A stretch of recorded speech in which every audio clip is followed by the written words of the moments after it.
The wind doesn't come from a direction here. It arrives. It presses its weight on the walls until old nails report their feelings. On the night the winter sold out, the generator in the basement sang like a tired choir that knew the hymn by pain alone. I was on the desk with the brass bell, the ledger, and the 3 rules burned into wood behind me.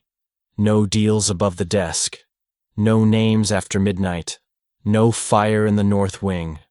We keep an honest house. We also keep a locker with a seal we don't discuss. The last ferry of the season stumbled into the cove at 22:08. Our new hire came off with a duffel and a face full of wrong expectations. I gave him a key and a list. Wake calls if the sky agrees. Knock even if the door is open. If the bell rings itself, walk. Don't run. He nodded. He will learn. The north wing teaches faster than I can. At 23:12, the first winter guest checked in without being seen. A leather token touched the counter. Metal breath. A degree fell off the air. Welcome back, I said. Corner suite. North wing. No fire. The token left the way it came. At 23:40, the storm found its voice and decided to use it. The lamps did their part and refused to flicker. The building prefers dignity to drama. Room 12 called. We don't label phones by rooms. The house tells you where to go if you've earned it. I took a candle that doesn't like flame and a twist of black salt. The hallway to the north pinched the air until it made a sound. Good. It meant the wing was paying attention. Room 12 was ajar. The handle bit through the glove. Inside, the new hire crouched beside the porter who'd taken a bunk for the season. Big-shouldered, good manners, lungs that hadn't met our winter yet. He lay on the rug with his face toward the window, and his breath moving wrong. He said he's staying, the new hire whispered, as if volume mattered to the kind of cold that makes decisions. The candle unlit the shadows. That's what it does. Asks darkness to show where it shouldn't be. Something extra lay where the bed refused to cast it. You can rent the room, I said to the wrong cold. You can't keep the man. The porter's mouth opened. Something used it. The voice came out frostbitten and stubborn. I am staying. Not here. Anywhere it isn't fire. Temporary rest, I said. No permanent address. The floorboards swelled in silence. The window thinned a fraction. The building took the new hire's side without saying it. I salted the sill. The extra shadow drew its edge back like an animal smelling iron. You're a mid-tier, I said. Not stupid. Take the room. Leave the body. Offer me winter, it said. When the time is right, I said. Not above the desk. It laughed wrong. You think I didn't read your walls? It pushed. The room breathed out heat. The radiator coughed. Down the corridor, a bell on the wall chimed once on its own.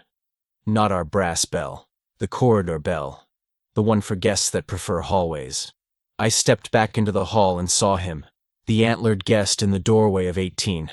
Only shadow where horns should be, only breath where judgment should sit. 1 chime means, house is endangering. 3 means, we abandon the floor. I nodded once. He watched. Watching is pressure when it's done by things that pay on time. Behind him, room 21's door opened enough to let air think about leaving. The frost-bound couple's breath laced lace into the corridor and dropped the temperature 2 degrees. They do not interfere. They complain perfectly.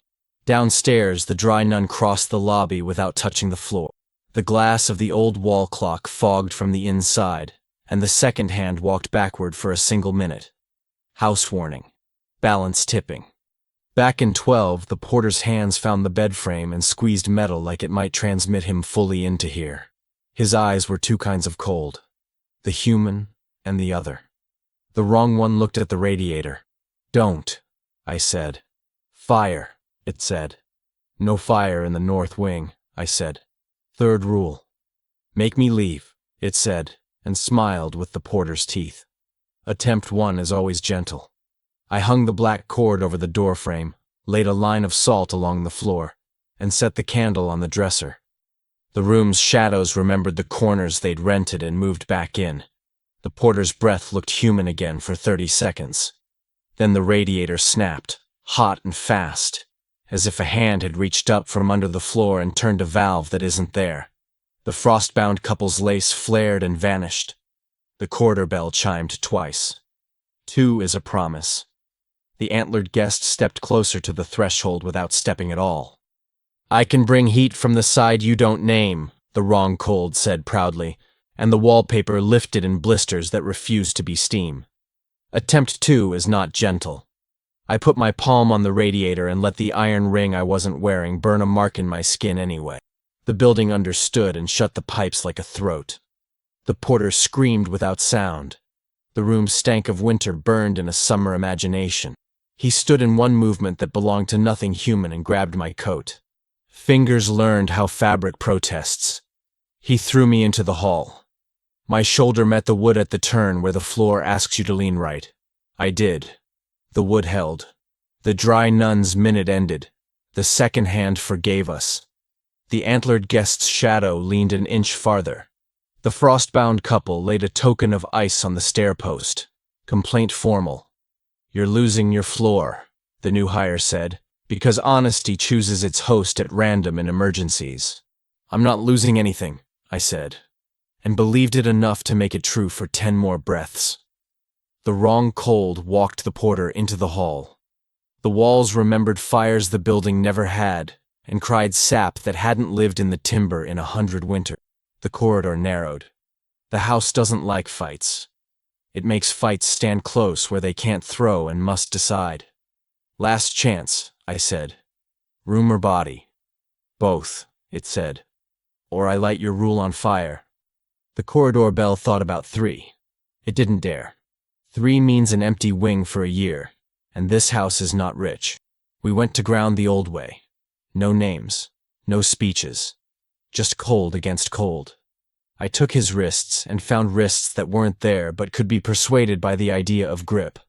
He took my throat and found a pulse that refused to speed up, because I don't give that to anyone. We crashed against a door that decided not to open and slid along a wall that has the memory of slick built into it. The new hire did the single right thing. He ran to the lobby and stayed where the brass bell could see him if it wanted to ring without hands. He did not touch the bell. He did not say my name. He did not invent rules. The wrong cold tried to speak through the porter's mouth and failed. Frost grew on his teeth and cracked. He made a sound that belongs to caves. The hallway answered with a groan that belongs to ships. The antlered guest finally lifted one shadow hand, not to help, to warn. I tasted coins in the back of my throat, not blood, iron. The house was asking a question I had not wanted it to ask tonight. Above the desk there are no deals. Above the desk there are only rules. But rules exist to be kept, not to be used as reasons to die badly. I let go of his wrists like I was dropping a tool I needed both hands for and shouted down the stairs without voice. Permission. The brass bell didn't ring. It listened. I went to the back office without running and opened the wrong drawer with the right knot. The seal on the locker cracked the way ice cracks when a river decides to be honest. I took one thing only, blue cloth, tied once. I came back to the hall with my coat smoking from frozen heat and my breath coming hard enough to make a stranger fall in love with the idea of survival.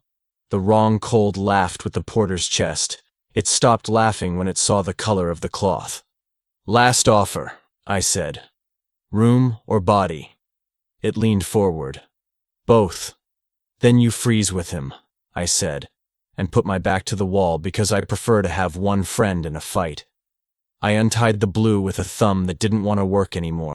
The glass inside is older than the church's interest in our house, and newer than the first time someone lied here with a straight face.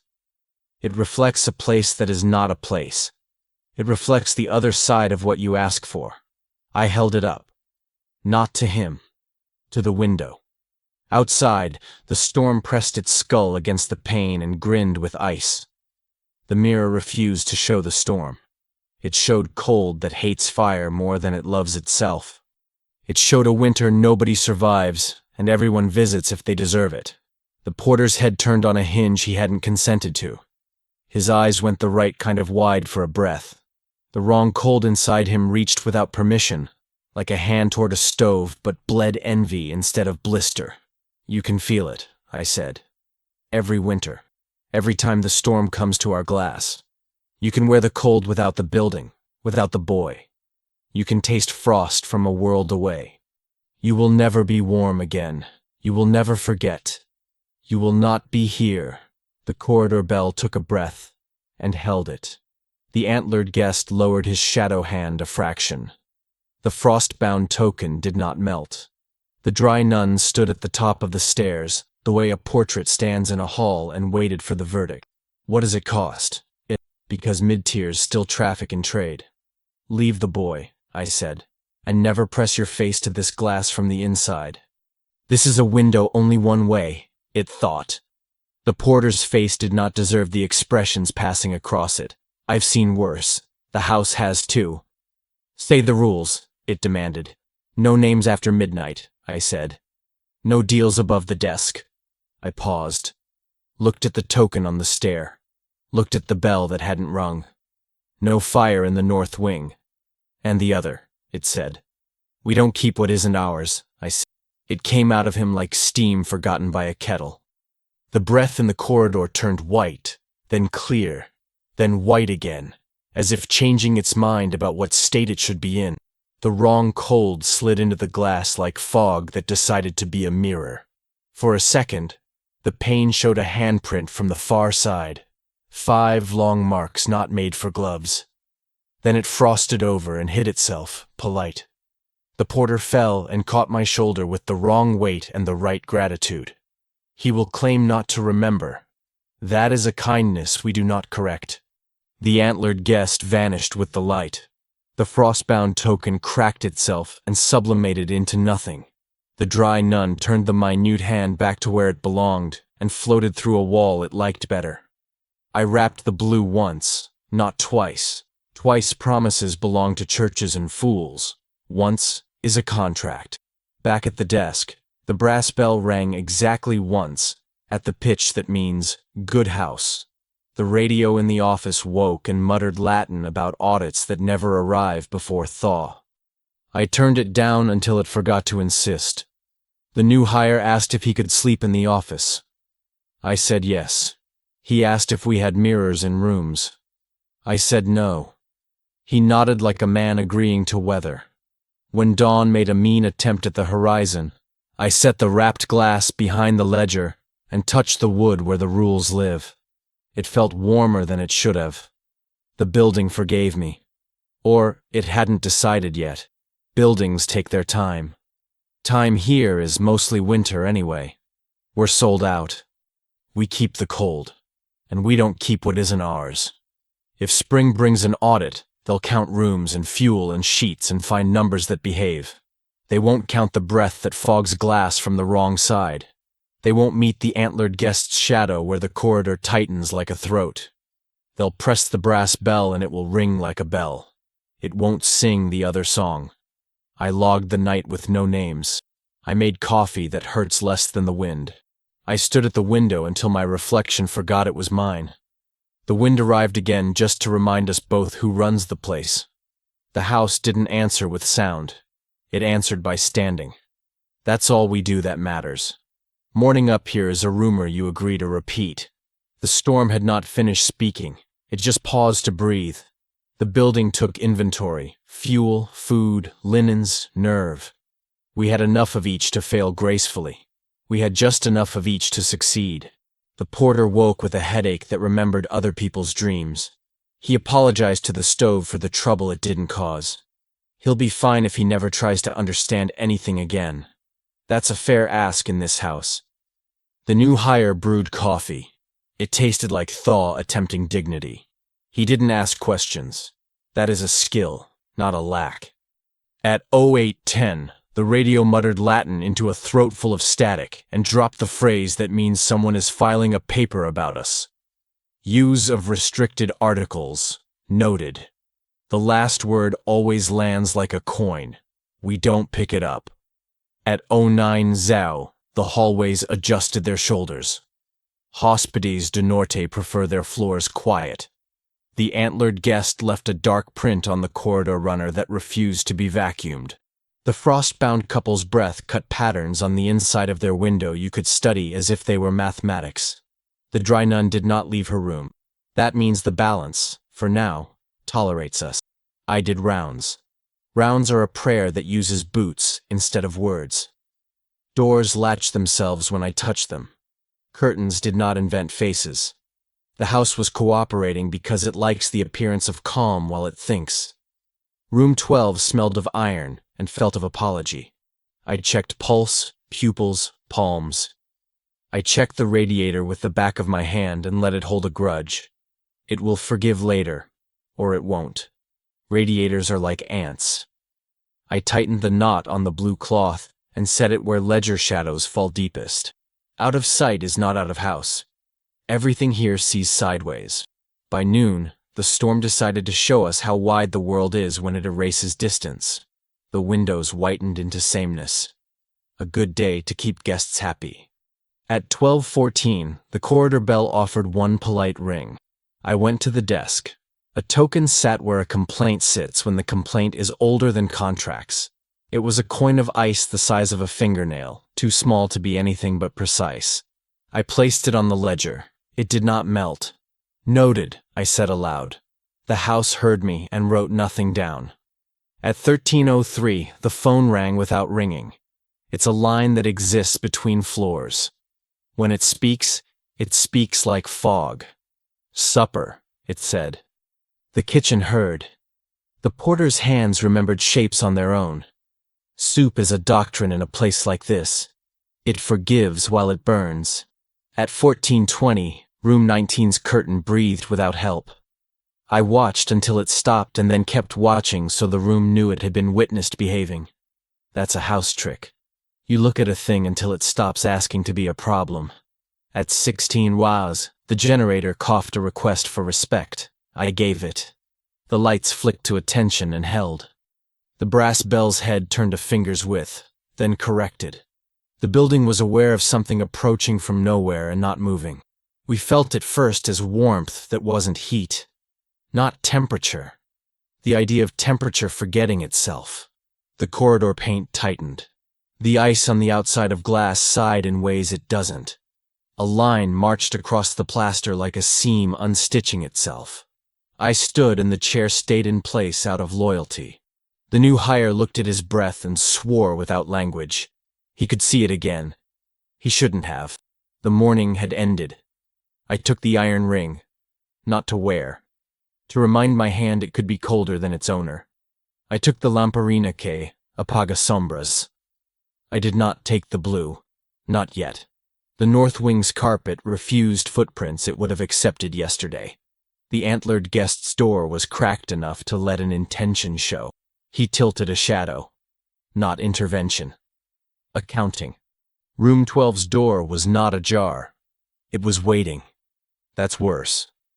The handle wasn't cold. It was warm in a way that made my hand ache for real cold again. I opened anyway. The porter sat on the floor. He wasn't alone. The wrong cold sat in him, hands on knees like a man being scolded and finding the humor in it. The radiator stayed quiet. The heat came from nowhere we service. You asked for winter, I said. You were given a night. I asked for rest, it said. I was given a rule. That is the offer here. It isn't enough. It is what keeps the door on its hinges. It smiled with the porter's face in a manner he'll never use. I found a hinge you didn't count, it said. The lamps in the room tried to remember whether they were necessary. The corridor bell rang once. The frost-bound couple's lace blew away and didn't land. The dry nun's door opened and closed with no space in the middle. We were losing subtlety. No fire in the north wing, I said. No fire, it agreed amiably, which is how liars pronounce weather. I brought something else. He lifted a hand. The air around his fingers glassed. It's a look you only see on lakes when they are not water anymore. It formed lines and planes, and then did not shatter. It hummed. Heat line, I said, mostly for the house to hear. From the far side. For the boy, it said. The boy can't hold it. I can. The line moved toward the wall like a ruler learning to walk. Paint bubbled without heat. The smell was not burning. It was remembering. Rooms remember all the moods they've had. The lamparina took a breath, and the shadows went where they truly belong. The heat line disliked being observed. It tried to flee into a corner, discovered corners had closed for the night and bent toward the ceiling. It touched timber that had survived storms my family never wrote about. The antlered guest tapped the corridor bell a second time. The building went still. 2 is a promise. 3 empties us of coin and company for a season. This house does not survive a season on apologies. Stop, I said. No, it said simply, not proud. Honest. That's worse. Attempt 3 is violence that pretends to be maintenance. I took the iron ring in my fist and touched the heat line with its shadow. The line made a noise like angry glass. It forked. 1 fork reached for my wrist. 1 reached for the porter's chest. He gagged. I let it reach me instead. That is not bravery. That is leverage. I have more of me I can spend than he'd.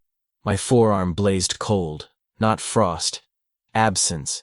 The kind of no temperature that makes you want to beg bad heat back for company.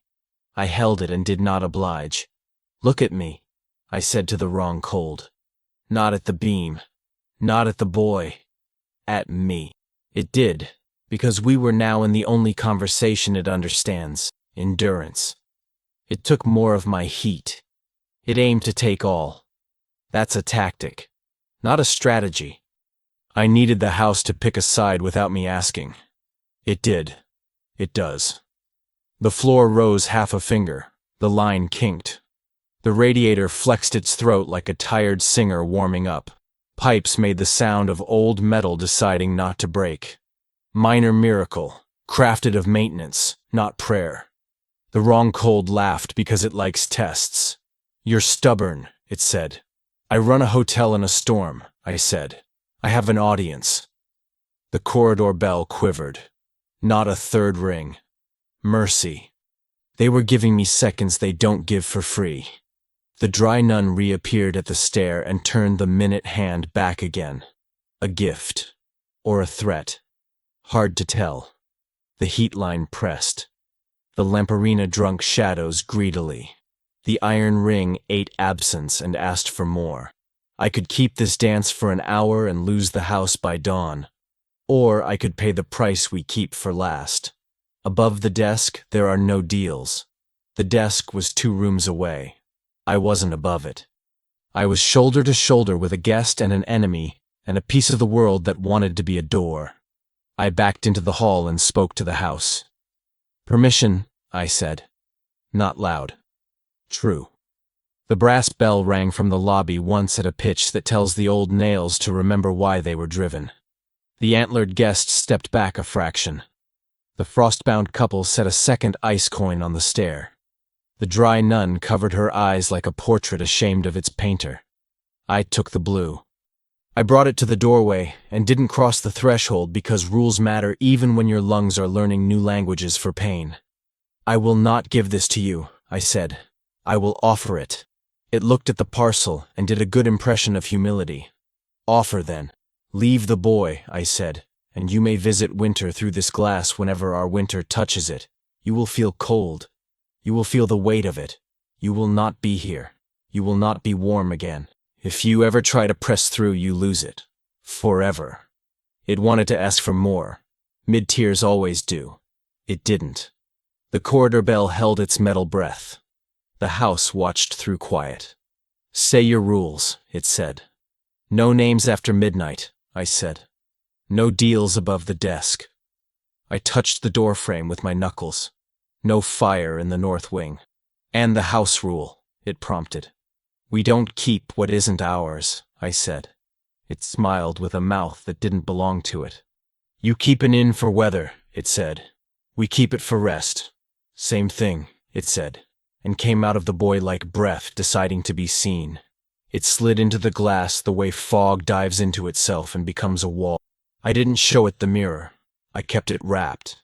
I let it feel winter through cloth because it isn't the seeing that matters. It's the cold. The porter dropped to his elbows and swore in a voice he recognized. The heat line unclenched and ran back into a corner it had never owned. The radiator coughed like a man who has told too many stories and wants one more chance to tell it right. The antlered guest closed his door without sound. The frost-bound coins cracked and sublimated. The dry nun turned her face back to us, like she had forgiven and forgotten both. I tied the blue once. Once means, for now. I put it where ledger shadows are thickest. The radio cleared its throat and told me an audit would arrive in spring or never. The generator decided to live. The building decided I had not embarrassed it. The new hire asked, "What was that?" "A guest," I said. "Will he come back?" "Every winter," I said, and watched the pane over the desk fog once from the wrong side, then clear with a sound nobody else heard. He nodded like a man who has met a rule and intends to keep it because it lets him sleep. We served supper to rooms that prefer trays left at thresholds. We counted spoons. We listened to cutlery lie. We checked carpets for prints that shouldn't be owned by boots. We stamped a ledger without names and wrote down weather as if it were expense. When midnight found us, it didn't ring. It arrived. The brass bell considered and stayed still. That's its approval. Bells disapprove loudly. They approve with restraint. The wind put both hands on the house and pushed. The house didn't move. It refused politely. It stood like buildings do when they've been taught a posture by people who understand effort. We're sold out. We keep the cold. We don't keep what isn't ours. And when a thing asks to stay, we make sure it leaves with something that hurts just enough to be remembered and not enough to make an enemy. The ledger closed without closing. The lamp dimmed without drama. The mirror, still wrapped, felt the thin kiss of frost through cloth and answered back, the way guests do when the house has been fair. Morning here is a rumor the sky tells the floorboards. The storm hadn't stopped.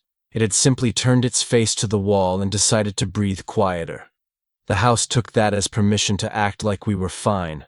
We aren't. We are practiced. I opened the ledger and weighed the blue cloth with my palm, not my eyes. It weighed what it weighed last night. Weight is an agreement in this place. We do not lie to weight. The new hire made coffee strong enough to fold steel. He handed me a cup with 2 hands. People from warmer places use 2 hands more in winter. It's an instinct. It saves mugs and friendships.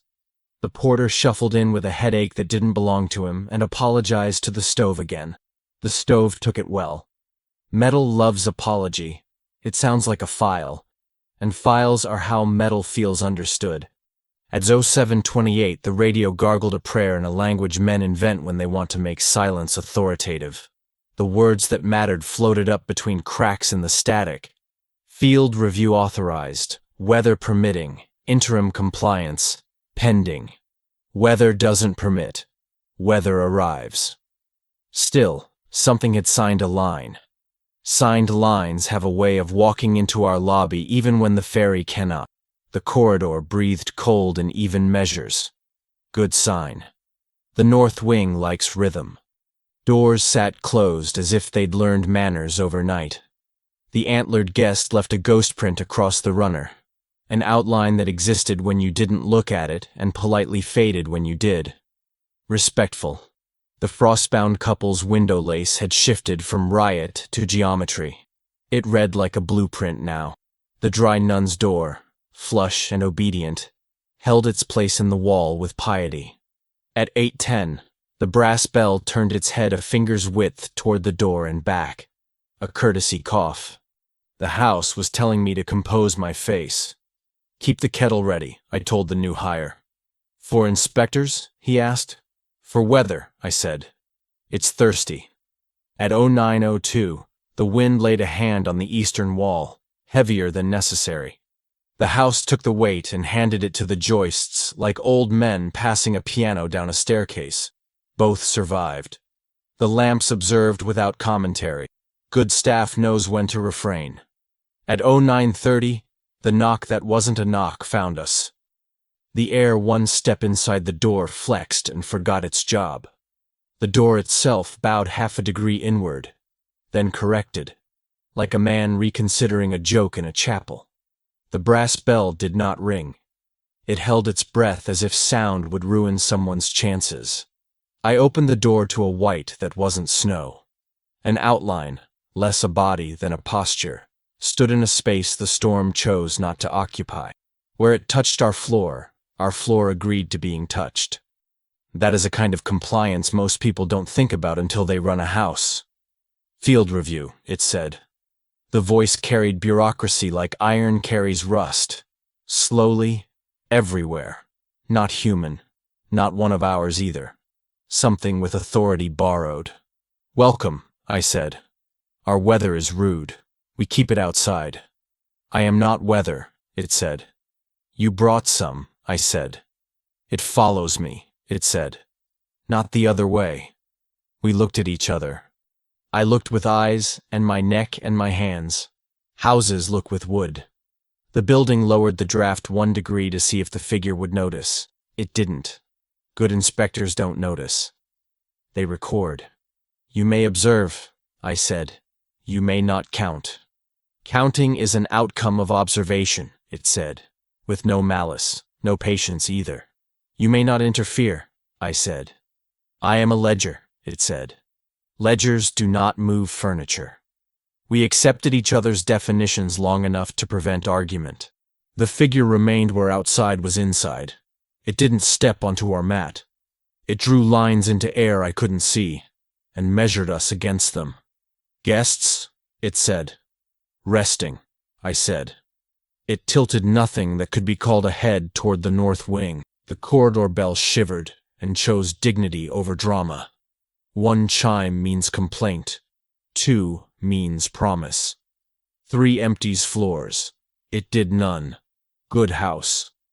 The north wing, the inspector said, as if it were asking permission. It wasn't. Neutrality holds, I said. Neutrality is a word men use when they enjoy the benefits of choosing without carrying the blame. Housekeeping uses it when they want the blood to stay off linen, I said. Housekeeping, it repeated, as if filing the term under things that make the world behave. Observe, I said. Do not call. I don't call, it said. I write. It wrote itself into the corridor without walking. The door continued to be a door. We stood on either side of a threshold that wasn't there. The house allowed it, because the house likes surviving audits more than it likes choosing enemies. Room 16's latch clicked once, just enough to register presence, then behaved. Dry none remained a closed fact. Room 18's runner cooled an extra degree. Antlered's shadow touched the wall like a notation. Here. Room 21's lace simplified further, into 5-point forms that look like they whisper their own arithmetic. Frostbound had moved from complaint to suggestion. That is likely worse. The inspector addressed nobody and everyone. The house keeps its promises. The house keeps, I said. And it gives, it said. When the contract permits, I said. The contract is older than your family, it said. The building is older than today, I said. We went still, as if stillness could be contagious. It can, here. The porter, asleep in 12, rolled onto his side and stopped grinding his teeth. Good sign. The wrong cold was sleeping or choosing humility.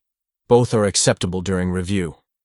Restricted article, the inspector said finally, syllables resting on the floor like coins left in trust. Locked, I said. Pending? Pending. Pending is not an action, it said. It is here, I said. And let the building echo my confidence with wood settling like a chair accepting a person who has taken it before. To be explicit, it said. You will not produce the article during review. To be explicit, I said. Nothing will make me. Surprise is a mannerism of creatures who pretend ignorance is a luxury. It didn't pretend. It recorded. The new hire entered the lobby with the kettle and 2 mugs. He set them on the desk like offerings in a religion that accepts tea. The inspector looked at them and made no use of them. Some auditors eat only victory. Some eat nothing at all. This one ate paper. At 10:12, the inspector's presence made itself known to those who live under rules and those who own them. The antlered guest moved his shadow one shoulder's width back from his threshold. That is assent. The frostbound couple's lace formed a single ring around the edge of their glass. That is allowance. The dry nun opened her door a crack and let exactly one amber light spill into the hall before closing it. That is witness. All this is ritual, not charm. Rituals keep costs transparent. The inspector concluded a line I hadn't seen it right. Interim compliance acknowledged. Noted, I said. Review at thaw, it said. If the river permits, I said. It placed a paper on the mat by not placing it, a page appearing where gravity had agreed to hold it for a second. Blank, until I touched it. Then words grew the way frost draws ferns. Interim compliance acknowledged. Conditions. Maintain neutrality. Preserve hospitality. Restrict sacramental artifacts to emergencies. Sacramental? I said. The word you hate, it said. I don't hate it, I said. I distrust the men who use it. Men are incidental, it said, which is how bureaucracies pronounce theology. Not here, I said. It didn't answer. It doesn't argue. It leaves argument to the paid, not the appointed. The door remembered its shape. The wind took its roll back. The lobby exhaled. The inspector's outline blurred into storm and became pretext.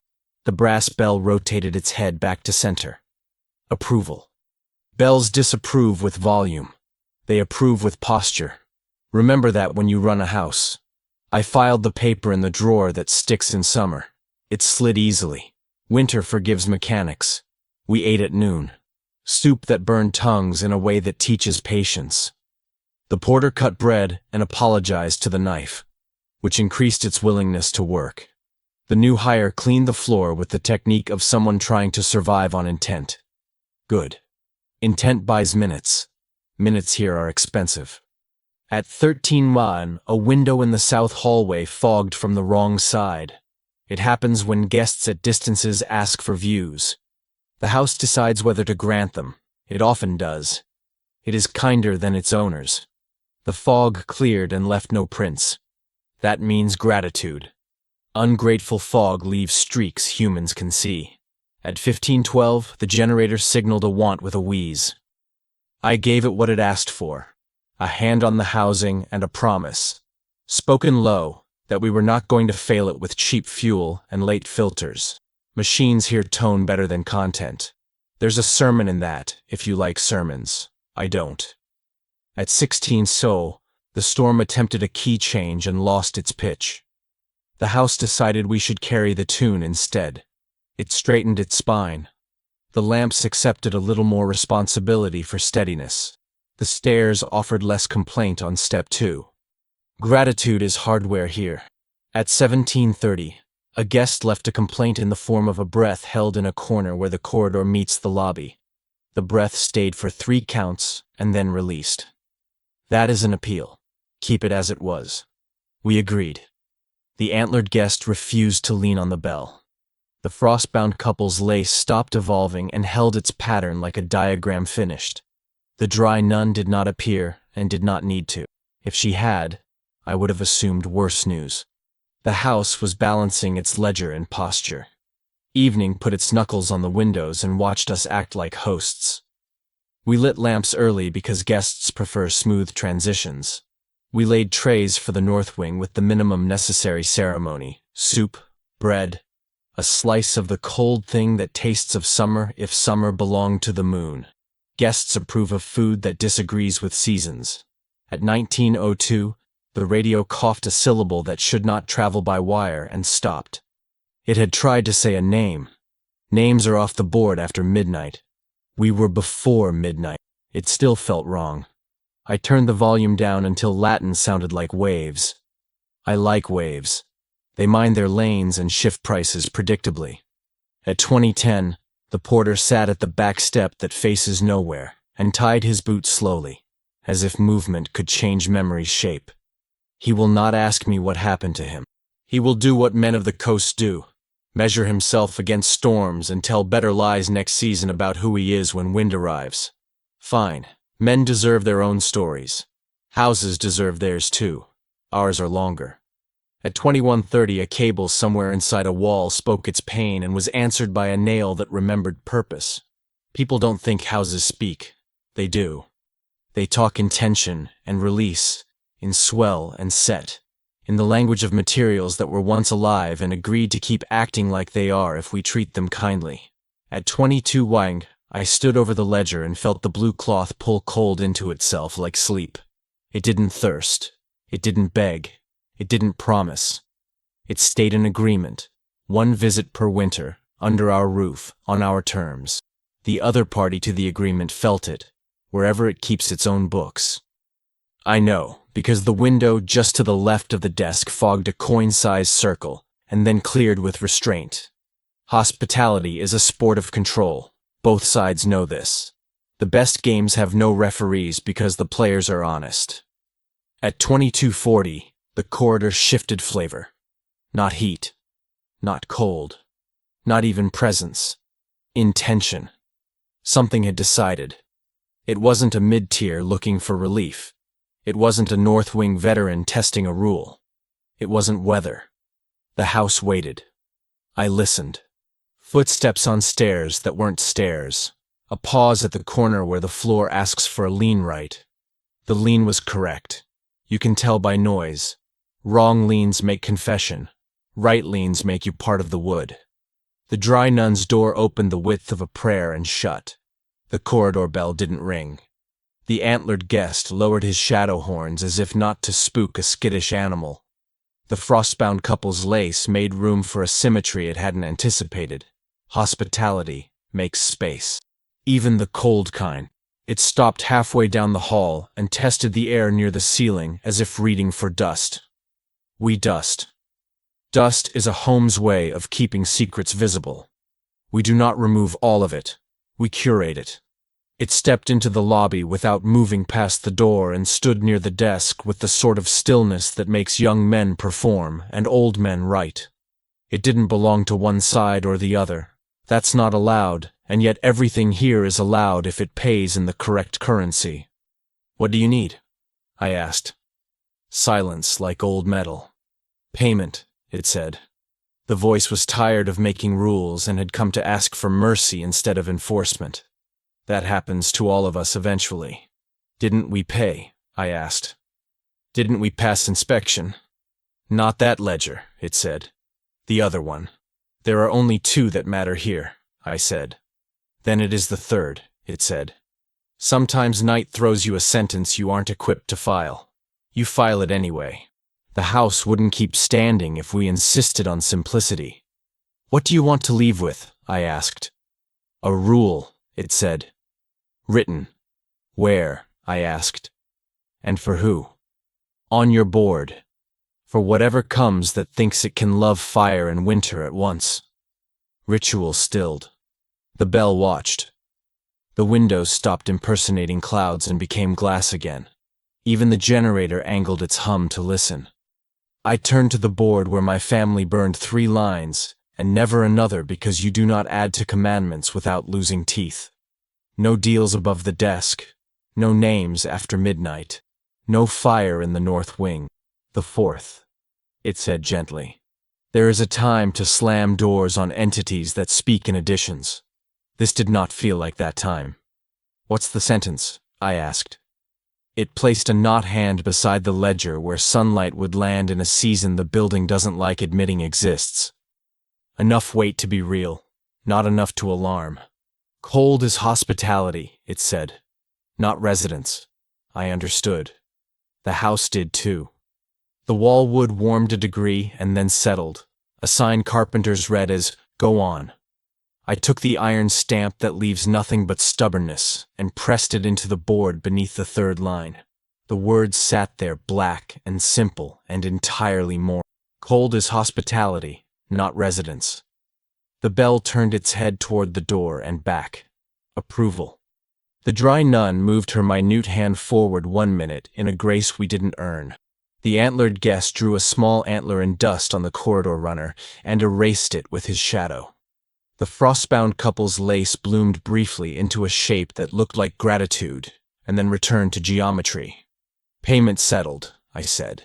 For now, it said. Because everything here comes with a for now stitched into its hem. At 23:30, the radio tried to give me a name again and failed. Good. Names here are costs disguised as sounds. At 23:45, the new hire fell asleep in the chair behind the desk, mouth open like a boy on a train between stations. I let him. Sleep in this house is a privilege you earn by not making me teach you anything twice. At 23:58, the window fogged from the wrong side in a shape like a hand that had learned our rules and came only to touch, not to press. We let it. It left. That's what the fourth rule is for. Midnight arrived not with bells, but with relief. The storm slackened like a rope. We stood where we always stand, between what wants to be warm and what wants to be cold, charging rent to both and sympathizing with neither. The blue cloth weighed exactly what you'd expect a promise to weigh. I moved it 1 inch to the left so morning's light won't mistake it for a thing we want to show. We don't show. We hold. The house closed its eyes without closing them. Buildings do that. They pretend to be asleep so you will. They hold the night while you pretend to forget what you know about hinges and heat lines and guests who like the edges of things. If thaw comes with people in coats and clipboards, we will pour coffee and pour silence on their questions and hand them papers that grow ink when touched. They will approve us for another season and write conditions, as if conditions were something other than weather with better manners. If winter returns like it always does, the glass will fog and clear, and an agreement will visit, and we will hold it to the letter. We will not let anything stay that should only touch. We will not keep what isn't ours. We will not explain any of this to men who ask for explanations when they mean permission. The bell slept. The house stood. The wind found its old key and sang into our walls until the nails remembered their names. We are sold out. We keep the cold. And when the ledger asks us to write the fourth line, we write it once, clean, and let it stand beside the others like it was always there.